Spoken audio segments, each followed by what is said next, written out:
ప్రజా యుద్ధ నౌక గద్దర్ తెలంగాణ ఉద్యమకారుడు గద్దర్ గుండెల్లో తుపాకీ గుండ్లు దిగిన రోజును నిరసిస్తూ ఇక్కడ సోమాజిగూడలో రౌండ్ టేబుల్ సమావేశం నిర్వహించబడింది. ఇప్పుడు గద్దర్ గలంకు సంబంధించిన వారు మనతో ఉన్నారు. అన్న గోపాల్ అని ఉన్నారు, ప్రజా గాయకుడు కూడా. అన్నతో మాట్లాడదాం. అన్న చెప్పండి, ఇప్పుడు గద్దర్ గారి పోరాటం తెలంగాణ ఉద్యమ చరిత్రలో ఎలా చూడవచ్చు? తెలంగాణ రాష్ట్రం ఏర్పాటు ఉద్యమంలో గద్దర్ గారి పోరాటం చాలా అమోఘమైంది, మరవలేనిది, మర్చిపోలేనిది. ఆయన లేకుంటే తెలంగాణ రాష్ట్రం వచ్చేదనేది మనం ఊహించుకోవాల్సిన అవసరం ఉండదు. ఎందుకంటే గద్దరన్న ఏ సందర్భంలో చూసినా కూడా నిరంతరం ప్రజలలో ఉండి ప్రజలతో దాన్ని మాట్లాడిపించినవాడు. తెలంగాణ రాష్ట్రం ఎందుకొరకో మాట్లాడిపించినవాడు. అట్లా మాట్లాడిచ్చింది కాబట్టి తెలంగాణ రాష్ట్ర ఆవిష్కత, తెలంగాణ రాష్ట్ర అవసరాలు ప్రజల నుంచి వచ్చినాయి కాబట్టి తెలంగాణ రాష్ట్రం గద్దరన్నతో పాటు ప్రయాణం చేసింది. ఉద్యమంలో ఒక్కొక్కరికి ఒక్కొక్క శైలి ఉంటుంది. అయితే గద్దర్ అన్న తన గలంతోనే ఎక్కువ జనంలోకి పోవడం జరిగింది కదా. ఆయన మొదటిగా పాడిన పాట నిజాం గురించి నిజాముల గురించి పాడిన పాట మీరు ఒకసారి మాకు వినిపించగలరా? అంటే నైజాము బండెనక బండి గట్టి 16 బండ్లు గట్టి ఏ బండ్లే వస్తావు కొడుకో నైజాము సరుకలోడ నేజీల మించిన ఊరో నైజాము సరుకరోడ చుట్టుముట్టు సూర్యపేట నట్టనడుమ నల్లగొండ చుట్టుముట్టు సూర్యపేట నట్టనడుమ నల్లగొండ నువ్వుండేది హైదరాబాదు దాని పక్క గోలుకొండ కిలా కింద గోలుకొండ కిలా కింద నీ గోరీ గడతాం కొడుకో అనే పాటను తెలంగాణ ప్రజలు మొత్తం ఓన్ చేసుకున్నారు. అంటే నైజామోని బాధ ఇట్లా ఉంటావా అనే కండ్లకు కట్టినట్టు తీసుకుపోయిన పాట అది. అంత గొప్ప పాటతోనే ప్రజలకు పోయిండు గద్దరన్న. ఇట్లాంటి విప్లవ పాటలు పాడుకుంటూ కూడా ముందుకు వచ్చిన గద్దరన్న అందరినీ చలనం కలిగించి నిజాం కాలం నుంచే చలనం కలిగించి తెలంగాణలో అంతా రేకెత్తించిన గద్దరని ఇప్పుడు జాతిపితగా కూడా మీరు కావాలి, తెలంగాణ జాతిపిత ఆయన కావాలంటున్నారుగా, క్లెయిమ్ చేసుకోవచ్చా? 100% చేసుకోవచ్చు. ఎందుకంటే గద్దరన్న కొడుక ఎక్కడ తన స్వార్థం కొరకు కానీ, తన ఇంటి కొరకు కానీ, ఒక పదవుల కొరకు కానీ, లేకుంటే ఒక పలుకుబడి కొరకు కానీ, ఒక ఆస్తుల కొరకు కానీ గద్దరన్న ఎక్కడ పనిచేయలేదు. కేవలం తెలంగాణ రాష్ట్రం వస్తే మా భూములు, మా నీళ్లు, మా నిధులు, మా నియామకాలు, మా పిల్లలకు వస్తే ఉద్యోగాలు, మా తెలంగాణ బాగుపడుతుంది, మా పిల్లలు బాగుపడుతారు ఒక లక్ష్యంతో పనిచేసిండు ఆయన. కానీ ఎక్కడ కూడా నేను తెలంగాణ రాష్ట్రం వచ్చినాక మంత్రి కావాలనో, లేకుంటే ఇంకేదైనా పోస్టు సంపాదించుకోవాలనో, లేకుంటే ఇంకా ఆస్తులు సంపాదించుకోవాలనో ఎక్కడ ఆయన ఆశించలేదు. అట్లా ఆశించకుండా పనిచేసిన మనిషికి, అట్లా ఆశించకుండా నిలబడ్డ మనిషికి, అట్లా ఆశించకుండా కొట్లాడిన మనిషికి తెలంగాణ జాతిపిత అనడంలో తప్పేం లేదు. ఖచ్చితంగా తెలంగాణ రాష్ట్ర ప్రభుత్వం ఆ జాతిపిత డిమాండ్ను ఆలోచన చేయవలసిందే. దాన్ని ఒకవేళ అవకాశం ఉంటే గద్దరన్నకు జాతిపితాన్ని ప్రకటించవలసింది అనేది మేము తెలంగాణ కవులుగా, కళాకారులుగా మేము అభిప్రాయపడుతున్నాం. గద్దరన్న గుండెలో బుల్లెట్ ఉంచుకొని కూడా ఆయన మరి తెలిసి ఉద్యమంలో ఒక పాట పాడిండు, తెలంగాణ జైబోలో తెలంగాణ. ఆ పాటను ఒకసారి వినిపించగలరు?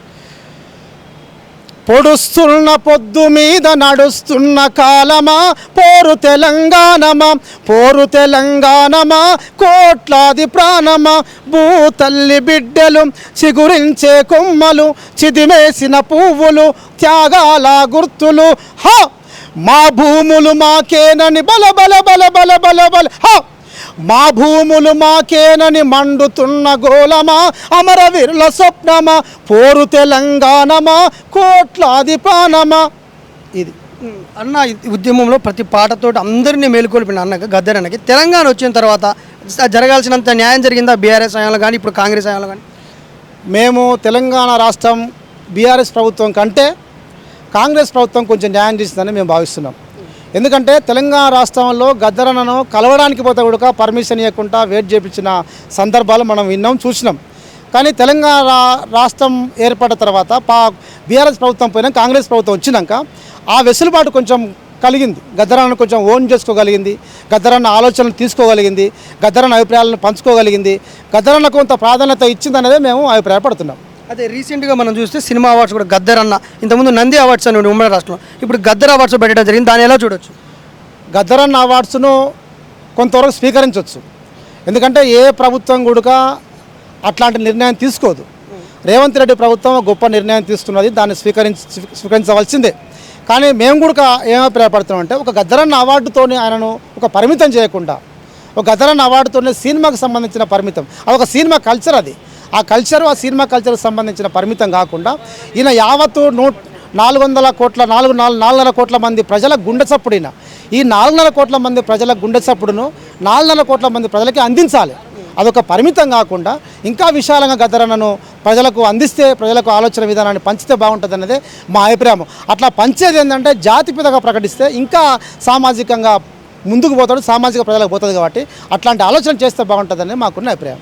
అట్లాగే సచివాలయంలో కానీ ట్యాంకు బండి మీద కానీ గద్దరన్న విగ్రహాలు ఉండాలి. ఇప్పుడు మనం చూసుకుంటే మహబూబ్ నగర్ జిల్లాలో ఒక విగ్రహం ఏర్పాటు చేయడం అట్లా ఏర్పాటు చేయాలంటూ కూడా నినాదాలు వస్తున్న నేపథ్యంలో మీరు ఎలా స్పందిస్తున్నారు? తప్పకుండా ఏర్పాటు చేయవలసిందే. ఎందుకంటే ఇప్పుడు వస్తున్న జనరేషన్లో, ఇప్పుడు వస్తున్న ఈ స్పీడ్ ప్రపంచంలో ఇవాళ ఉన్న మనిషి రేపు ఇంకో మనిషి గుర్తుపట్టలేకపోతున్నాడు. కాబట్టి గద్దరన్న త్యాగాలు, గద్దరన్న ఆలోచన విధానాలు నిరంతరం ప్రజల మధ్యన ఉండాలంటే ఇట్లాంటి విగ్రహాలు పెట్టి నిలబెడితే వస్తున్న తరం అంతా ఆయన గురించి తెలుసుకుంటారు. అంటే గద్దరన్న ఈ విగ్రహం ఓడదన్నప్పుడు పలానా గద్దరన్నది అంట, పలానా పాటలు వాడినంట, పలానా కొట్లాడినంట, గొప్ప కవి అంట, కళాకారుడు అని చెప్పుకునే ఒక అవకాశం ఉంటుంది. కాబట్టి అట్లాంటి విగ్రహాలు పెట్టి భవిష్యత్ తరాలకు గద్దరన్న ఆలోచన విధానాన్ని పంచితే బాగుంటుంది అన్నది మాకున్న అభిప్రాయం. భవిష్యత్ తరాలకు మానవ సంబంధాల గురించి గద్దరన్న పాడిన పాట గురించి ఏదైనా మాకు వినిపించగలరా? మానవ సంబంధాలు భవిష్యత్తు అంటే ప్రకృతికి సంబంధించినవి, మానవ సంబంధాలు విలువలకు సంబంధించినవి, పల్లెటూరు నేపథ్యంలో అంటే సిరిమల్లె చెట్టు కింద లచ్చువమ్మో లచ్చువమ్మ, నీవు సినబోయి కూసున్నావెందుకమ్మో ఎందుకమ్మ, మోకాళ్ళ మట్టుకు బురదలో దిగబడి ఎద్దుల వెనుకకు ఒక్కొక్క అడిగేసి, అయ్యో నాట్లేసి నాట్లేసి లచ్చువమ్మో లచ్చువమ్మ, నీ నడుములే ఇరిగేనా లచ్చువమ్మో లచ్చువమ్మ, సిరిమల్లె చెట్టు కింద లచ్చువమ్మో లచ్చువమ్మ, సినబోయి కూసున్నావెందుకమ్మో ఎందుకమ్మ, దసరా పండుగ వచ్చే దమిడి చేతిలో లేదు, దీపావళి వచ్చే దీపంత లేదా, శివరాత్రి వచ్చింది ఉపవాసం ఉండాలి, నీ బతుకంత శివరాత్రి లచ్చువమ్మో లచ్చువమ్మ, నీ బతుకంత అమావాస్య లచ్చువమ్మో లచ్చువమ్మ. ఈ తల్లి బాధను యావత్ తెలంగాణ ప్రపంచ బాధగా మలిచిన వ్యక్తి గద్దరన్న. అట్లాంటి గొప్ప కవిని ఎంత చెప్పుకున్నా, ఎంత మాట్లాడుకున్నా తక్కువే అనిపిస్తున్నది నేను ఫీల్ అవుతున్నాను. కార్మికుడి నుంచి కర్షకుడు వరకు అందరినీ, పల్లె నుంచి పట్టణం వరకు అందరినీ కదిలించిన గద్దరన్న పాటలో మీకు బాగా ఇష్టమైన పాట?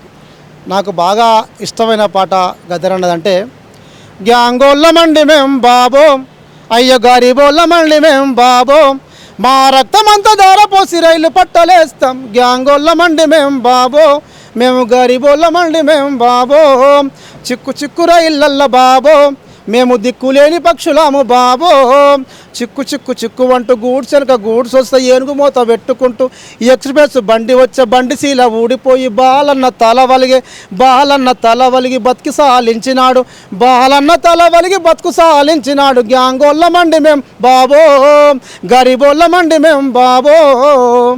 ఇట్లా కాదు. గద్దరన్నతో మీకు ఎలాంటి ఒక గాయకుడిగా, సాటి గాయకుడు మీకు ఎలాంటి అనుభవం ఉండేది? గద్దరన్నతోటి ఇంకా కొన్నాళ్ళు ఉంటే, ఆయనతో ఇంకా కొన్నాళ్ళు ప్రయాణం చేస్తే ఇంకా చాలా అనుభవం, చాలా నేర్చుకునే వాళ్ళం అనిపించింది మాకు. ఇంత తొందరగా మాకు దూరం అయిపోతారనే బాధ మాకు మిగిలించిండు.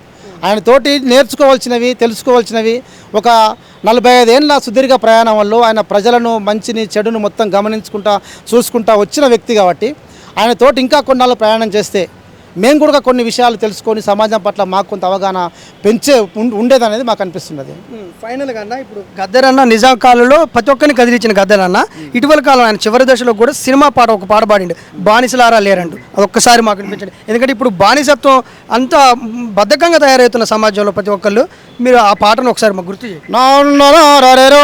ఓహో నారరో నాగ నాగ నగ నాగరో నాగ నాగి నగి నాగరో నాగరో, బానిసలారాలెండిరా ఈ బాంచన్ బతుకులు వద్దురా, అడుక తింటే మన ఆకలి తీరదు, హో గుద్ది గుంజుకుందామురా, బానిసలారాలెండిరా ఈ బాంచన్ బతుకులు వద్దురా, అమ్మా నీకు వందనం మా తల్లి నీకు వందనం, బానిసలారాలెండిరా ఈ బాంచన్ బతుకులు వద్దురా.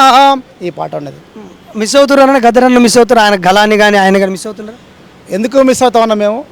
ఆయన ప్రజల్లో పాడిన పాటలు, ఆయన క్యాసెట్లలో పాడిన పాటలు, ఆయన ప్రజల్లో తిరిగిన అనుభవాలు, అవన్నీ మనం ప్రజల్లోకి పోతుంటే అవన్నీ మాకు ఎదురైతే ఉన్నాయి. ఎందుకంటే ఇవాళ మేము ఈ మధ్య కాలంలో గద్దరన్న దూరం అయినాం, కానీ 30 ఏళ్ల క్రితం గద్దరన్నతో తిరిగిన మనుషులు మొత్తం వాళ్ళ అనుభవాలు మొత్తం చెప్పుకుంటున్నారు. 30 ఏళ్ల క్రితం ఆయనతో ఆడిన పాడినోళ్ళు మొత్తం మా కాడ ఉన్నప్పటికి ఈ పాట పాడిండు, మా కాడకు వచ్చినప్పటికి ఈ మాట మాట్లాడిండు, మేము ఆయన ఎంబడి తిరిగినాం అనే అనుభవాలు మొత్తం మాకు చెప్పుకుంటున్నారు. ఆయన అప్పటి నుంచి ఇప్పటి వరకు మాతోటి ఉండడం అనిపిస్తుంది, మేము ఆయనతో ఉన్నట్టుగా ఫీల్ అవుతున్నాం. ఓకే రైట్ అన్న బాగా గద్దరన్న మీరు సేవలను ఇలా గుర్తు చేసుకుంటూ ఆయన ఆశయాలు ముందుకు తీసుకోవాలని కోరుకుంటున్నాను సెకండ్ ఇక ఇది పరిస్థితి అన్న గద్దరన్న ఆశయాలను మొత్తాన్ని కూడా ఇట్లే ముందుకు తీసుకెళ్తామని ఆయనకి ప్రభుత్వం కూడా గుర్తించాలని గద్దరన్న ఉద్యమాన్ని గుర్తించి ఖచ్చితంగా తెలంగాణ జాతిపితగా గుర్తించాలని మనకి చెప్పడం జరుగుతుంది.